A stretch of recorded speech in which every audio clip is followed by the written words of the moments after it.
आप सभी को जय मसीह की। मेरे प्रियो, आज हम वचन की शुरुआत प्रकाशित वाक्य उसके 16 वचन में से मनन करेंगे, जिसमें प्रियो इस प्रकार से लिखा है, इसलिए कि तू गुनगुना है और न ठंडा है और न गर्म, मैं तुझे अपने मुंह से उगलने पर हूँ। प्रियो, आज ऐसे अनेक से मसीही लोग हैं जो आत्मिक रूप में बहुत ही ठंडे पड़ चुके हैं। उनके अंदर अब वह जोश नहीं रहा, अब उनके अंदर वह उमंग नहीं रही, अब उनका आत्मिक जीवन नहीं रहा। क्यों? क्योंकि उन्होंने अपने जीवन में कुछ ऐसे मार्गों का चुनाव कर लिया जो उन्हें विनाश की ओर लेकर गया। उन्होंने अपने जीवन में ऐसे फैसले ले लिए जिसने उनके जीवन को पूरी तरह से तबाह कर दिया। शैतान ने उनका आत्मिक जीवन चुरा लिया है।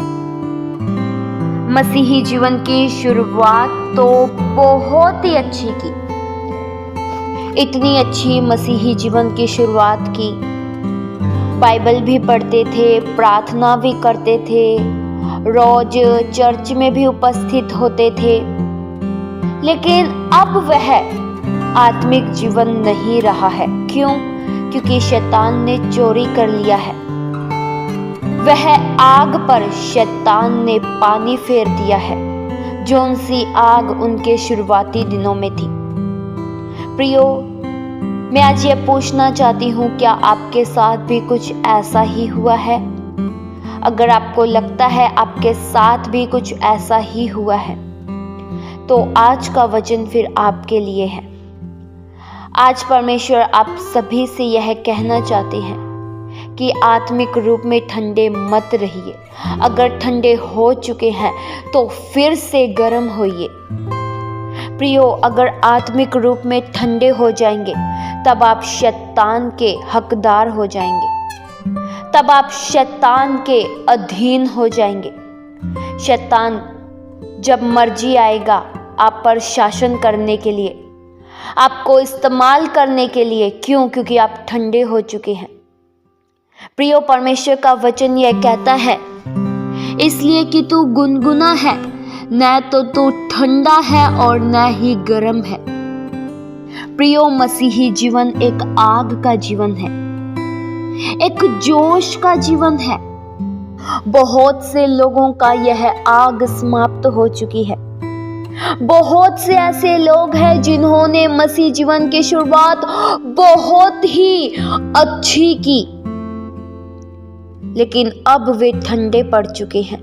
उन्होंने दौड़ में बहुत अच्छे से दौड़ा, हर एक गलत मार्गों का चुनाव न करके मसीही मार्ग पर चले। वे मार्ग को उन्होंने छोड़ दिया जो वचनों के विपरीत था, लेकिन शैतान ने उनके जीवन में कुछ ऐसा पाप लेकर आया, कुछ ऐसे प्रलोभन लेकर आया, कुछ ऐसी परीक्षा लेकर आया, कुछ ऐसी बुरी अभिलाषाएं लेकर आया जिसमें वे फंस गए। प्रियो, यह बहुत ही दुख की बात है जब शैतान अभिलाषाएं लाए, बुरे पाप लाए, बुरे ख्याल लाए और हम फंस जाए और हमारा आत्मिक जीवन तबाह हो जाए। यह प्रियो बहुत ही बुरी बात है। अगर प्रियो हमारा आत्मिक जीवन ही नहीं रहेगा तो हमारे जीवन जीने का क्या फायदा? अगर हमारा संबंध ही परमेश्वर के साथ टूट जाएगा तो प्रियो हमारा फिर क्या वजूद है? हमारा फिर क्या वजूद है कि हम खुशियों से भरा जीवन जी पाएंगे? नहीं प्रियो, परमेश्वर के साथ का रिश्ता होना बहुत जरूरी है। आपका हाथ और परमेश्वर का हाथ, दोनों का हाथ जुड़ा होना चाहिए। प्रियो, अगर आपको लगता है कि आपको प्रार्थना करना संघर्ष भरा लगता है तो आप ठंडे हो चुके हैं।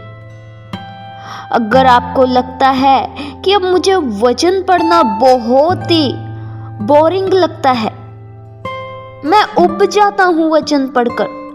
मुझे ऐसे लगता है कब वचन बंद हो और कब मैं मोबाइल चलाऊं, कब वचन बंद हो और मैं बाहर जाऊं। तो प्रियो, आप आत्मिक रूप में ठंडे हो चुके हैं। वो आग नहीं रही है, वो आग समाप्त हो चुकी है, क्योंकि जिसके अंदर आग रहती है, जिसके अंदर मसीहत की आग रहती है, वे हमेशा आत्मिक रूप में जलते रहते हैं। अगर प्रियो आपको चर्च आने का मन नहीं करता है, परिवार वालों के कहने पर या दबाव डालने पर आप चर्च में आते हैं, तो इसका कारण प्रियो सिर्फ यही है कि आप आत्मिक रूप में ठंडे हो चुके हैं। अब ठंडे हो चुके हैं तो पाप, बुराई फिर आपके अंदर भर जाएगी। जब तक आत्मिक आग है तब तक ये सब मौजूद नहीं रह सकती है। तब तक शैतान अपना घर आपके मनों में नहीं बना सकता है। लेकिन अगर आप ठंडे हो चुके हैं तो प्रियो, फिर शैतान को पूरा हक है आपके मनों के भीतर आने का। इसलिए प्रियो, आत्मिक रूप में गर्म रहे। प्रियो, आज ऐसे अनेक से लोग हैं जो न तो आत्मिक रूप में ठंडे हैं और न ही गर्म है, केवल गुनगुने हैं। उनका मसीहत का कोई फायदा नहीं है। न तो वे पूरी तरह से संसारिक है और न ही पूरी तरह से आत्मिक है। कभी वचन भी पढ़ लिया, कभी पाप भी कर लिया, कभी चुगली भी कर ली, कभी मुंह से वचन भी बोल दिए। ऐसे जीवन का प्रयोग क्या फायदा है?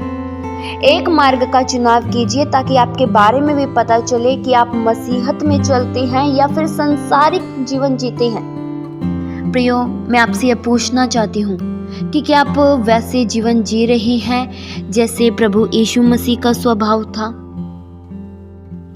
अगर आप सदैव आत्मिक रूप में गर्म रहना चाहते हैं तो पहले उन चीजों को समझिए जो आपको आत्मिक जीवन में बढ़ने नहीं देती है, जो आपके आत्मिक जीवन पर पानी फेरती है।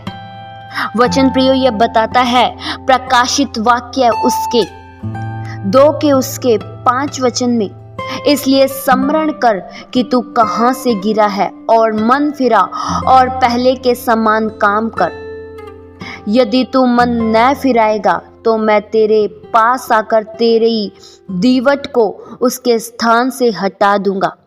प्रियो, परमेश्वर का वचन यह कहता है कि स्मरण कर कि तू कहां से गिरा है। प्रियो, अगर आपको लगता है कि आप आत्मिक जीवन के स्तर से गिर चुके हैं और अगर आपने आज तक स्मरण नहीं किया है तो आज ही कीजिए। आज ही स्मरण कीजिए, मैंने कौन सी ऐसी गलती की जिसने मेरे आत्मिक जीवन को मुझसे छीन लिया। मैंने कौन से मार्ग का चुनाव कर लिया, मैंने कौन से मार्ग में सहभागी हो गया जिससे मेरा प्रार्थना का जीवन तबाह हो गया। ऐसा प्रियो स्मरण कीजिए और आपको जब याद आए मैंने इस जगह यह वचनों के विरुद्ध में किया था तो मन फिराव कीजिए, तो तुरंत ही मन फिराव कीजिए और एक अच्छा फैसला लीजिए। अब मैं दोबारा यह गलती नहीं करूंगा, अब मुझसे यह दोबारा गलती नहीं होगी। परमेश्वर से माफी मांगिए और मन फिराव कीजिए। और अगर आप मन फिराव नहीं करेंगे तो वचन कहता है कि आपको आपके दीवट के स्थान से हटा दिया जाएगा। इसलिए प्रियो, आज ही स्मरण कीजिए और याद रखें, शैतान को अपने आत्मिक जीवन को चोरी करने न दीजिए। शैतान को आपके आत्मिक जीवन पर पानी फेंकने मत दीजिए। आत्मिक रूप में सदैव गर्म रहे, गुनगुने न रहे। इस वचन के द्वारा परमेश्वर आप सभी को बहुतायत सी आशीष दे। आइए हम प्रार्थना करें। हालेलुया। स्वर्गीय आसमानी पिता परमेश्वर, हम आपका धन्यवाद करते हैं। आज के वचनों से प्रभु आपने हम में से हर एक जन से बात किया, इसलिए प्रभु हम बेहद दिल से आपका शुक्रिया करते हैं। प्रभु हम में से हर एक जन हमेशा आत्मिक रूप में गर्म रह सके, हम एक जोश से भरा जीवन जी सके। हम में से हर एक जन आत्मिक रूप में बढ़ता चला जाए। कोई भी जन पाप में न फंसे, कोई भी जन का आत्मिक गति न रुके, लेकिन हम बढ़ते चले जाए, आत्मिक उन्नति करते चले जाए। प्रभु हमारी सहायता कीजिए, हमारी मदद कीजिए। हमारे जीवन से प्रभु आपकी इच्छा पूरी हो। जिस मार्गों पर प्रभु आप चले, उन्हीं मार्गों पर हम चलें, आपके पद चिन्हों पर हम चल सके। प्रभु ऐसी प्रभु दया सहायता कीजिए। ये प्रार्थना प्रभु यीशु मसीह के जीवित पवित्र नाम से मांगते हैं। सुनो और कबूल करो पिता, आमीन।